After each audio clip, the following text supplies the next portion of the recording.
So I recently had a viewer comment something interesting.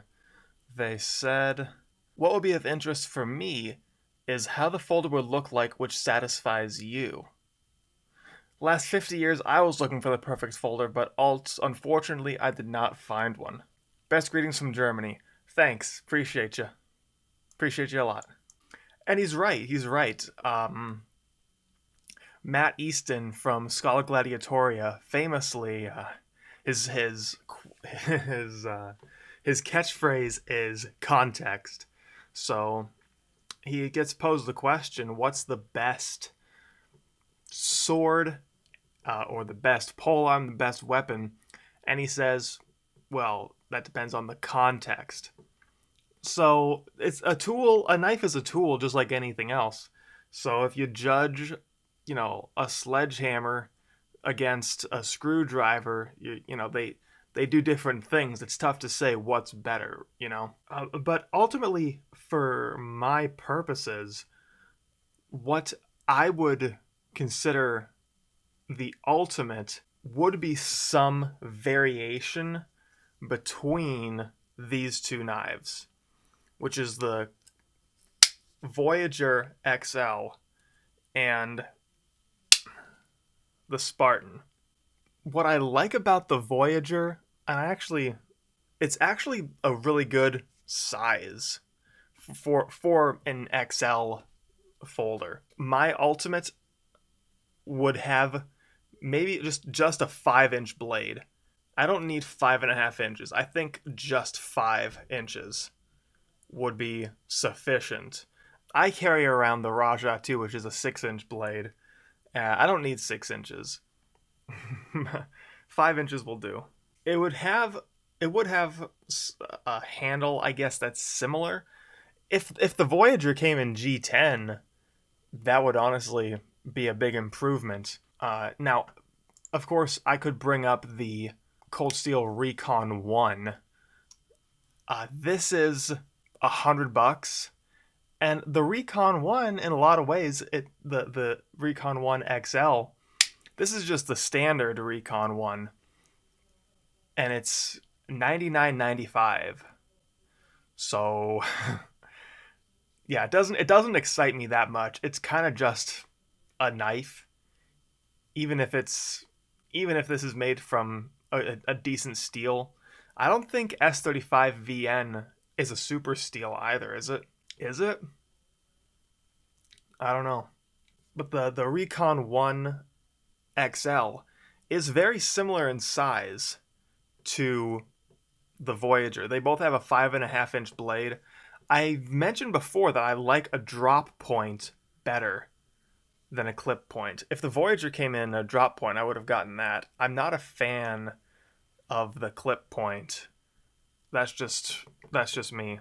I'd rather a drop point. Now, honestly, the Spartan is very close to being like my ultimate knife. The only real issues, there's 3 of them, and it's that the blade is only 4.5 inches. If this was a 1/2 inch longer, it would be better for me. The handle is some kind of plastic.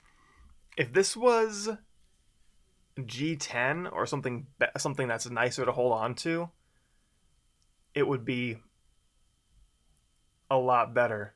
And also the blade shape. If I could take the blade out of this and put it in this, I would have an ultimate knife, or even like a Recon 1 blade in this. Of course, the handle would have to be a little bit longer, and I've mentioned before, I'm sure if you're watching this video, you've seen my Cold Steel XL folder video. But I've mentioned how this is kind of tough to deploy with one hand, like out of your pocket. Now, I could just stick it in my pocket like that, but then I have to like reach down in, get a good grip on it in my pocket, and then pull it out. So all that's not fun to do. It's a lot easier if it's outside my pocket. I can get a good grip on it and pull it out. I mentioned I don't like having to just pinch it like this and then have to toss it in the air to get a good grip. I don't like that.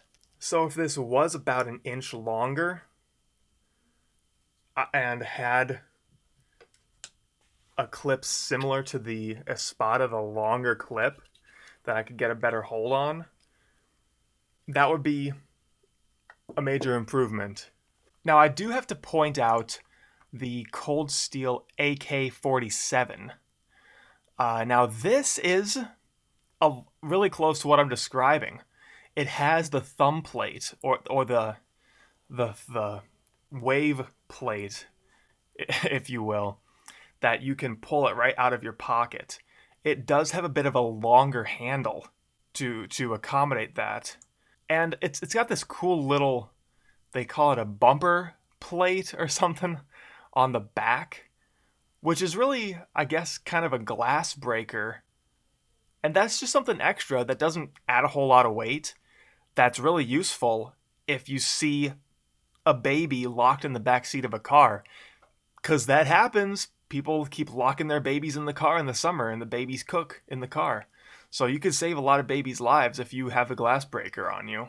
This does have a G10 handle. The AK-47 is $110. That really doesn't excite me at all. And the blade is only 3.5 inches. If the AK-47 was a 4.5-inch blade, I would buy it. I'm not excited by a 3.5-inch blade. I'm really not. But this is honestly really close to being my ultimate knife. You can see that this handle is kind of similar in some ways. It does have kind of a similar shape in the handle that it's tough for it to fall out. It's tough for it to fall out of your hand. And that's what I like a lot about the Spartan. And I think I would like that about the AK-47. But this thing is only 4.5 inches. I don't want to lose an inch here. So an AK-47 with even a 4.5-inch blade, if the AK-47 had a blade that was this long, I might spend $110 on it. But I'm not excited to spend $110 on a 3.5-inch blade. I do also want to point out the Talwar XL. Now this has a G10 handle. It has the thumb plate. This isn't exactly a drop point. Okay, that's not a drop point on that Talwar XL. But it's not a clip point either. It does have a flat and a wide, long slicing belly on the blade. I like the geometry of the handle. I've not actually gotten to hold one of these though, so I don't know how it performs or what it's like to hold. This is a 5.5 inch, so it's pushing it a little bit. In all honesty, it's not going to be much bigger overall than this, because this here is a 5.5 inch blade. So if I had that, that's an okay size. Just a big improvement to the Voyager would be a G10 handle, a better handle. This handle, I don't like that handle at all. I do like the Voyager a lot though. So I would enjoy a Recon 1, but I don't want to spend $100 on a Recon 1 and then have to spend an additional like $15 on a wave style opener, because a commenter also pointed out that they sell those too.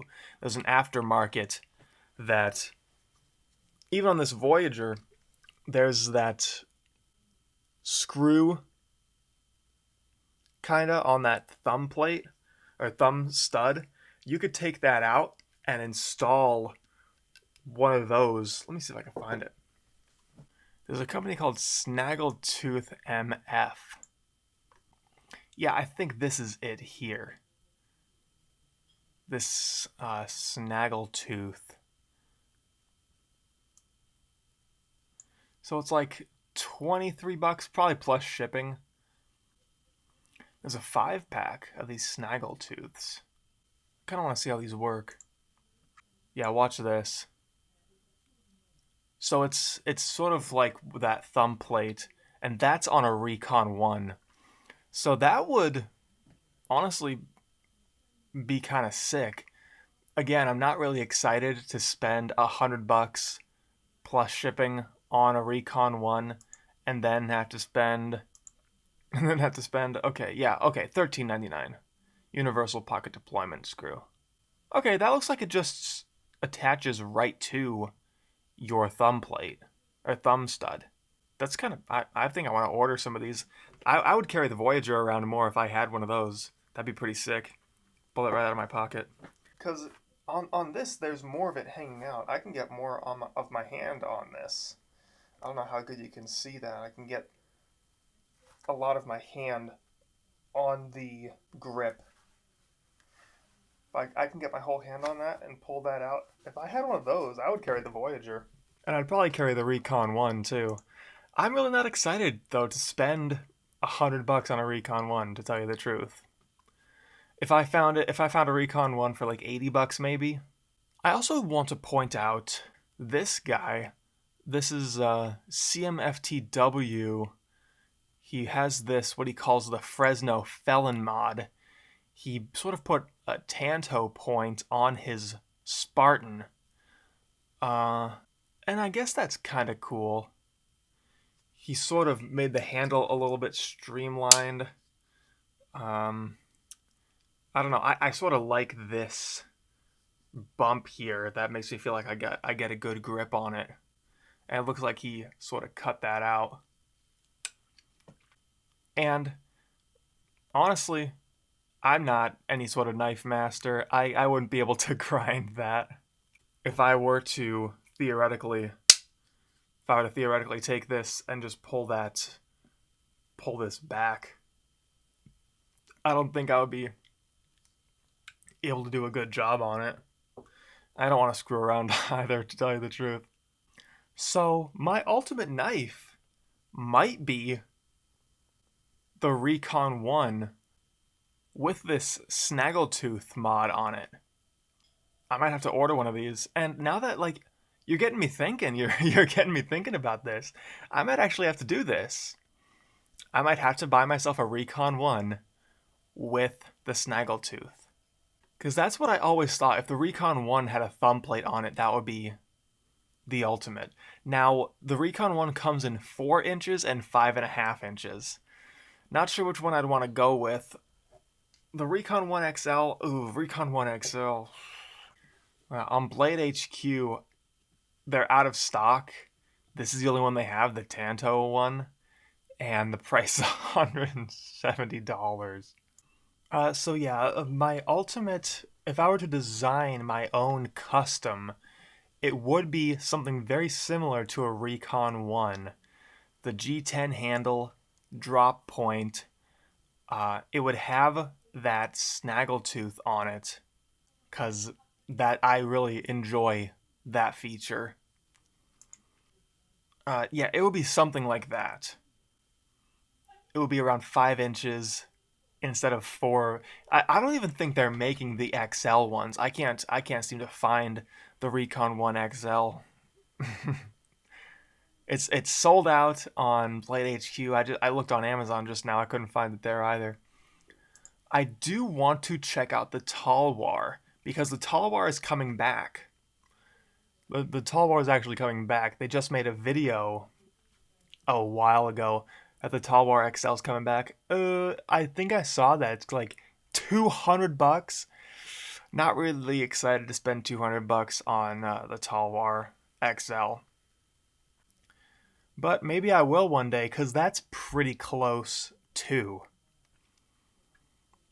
5.5-inch blade. A little big. The handle seems good. seems like your hand wouldn't fall out of it. If they made the AK-47 in even a 4.5 inch, I might think about getting it. At the same time, that would probably itself be $170 too. Not excited to spend that either. But I might order one of these Snaggletooths for my Voyager. I might start carrying this around again. Honestly, though, it's not because I've spent some time just screwing around with this, cutting bottles and stuff, and just having to cut a bottle with this hurts your hand. For me, the handle's not great for me. The handle geometry is good though. I can get a good grip on it. I like this recess here that if I have to stab in on anything, my hand's not going to slide right up on the blade. Always worried about that. That's something I'm always worried about. I hope that sort of gives you an idea. It would be the Recon 1 with the Snaggletooth, honestly. Something very similar to that. That would be like $80. If I had unlimited funds, it would be something like that. But when you're talking about like the ultimate this or that, or the ultimate weapon, there is context because the Raja 2 that I carry is actually in a pinch a good machete. I was at my pastor's house. We were having a picnic there, and there were some branches that were hanging over into his back deck, and it was hitting everyone in the face as they were walking by. So I just pulled out pulled out my Raja 2 and cut right through it, cut right through the branch, and then everyone could get through. So the Raja 2 is good as a improv machete. I like the Raja 2. It's my go-to for now. But I hope that answers the question. That's what ultimate my ultimate folding knife would be. Would be something similar to that. So thanks for the comment. Thanks for the video idea. Appreciate you. Uh, like, subscribe. You know, if you care what I have to say, leave any questions and comments down below. Appreciate all of you. Have a good day.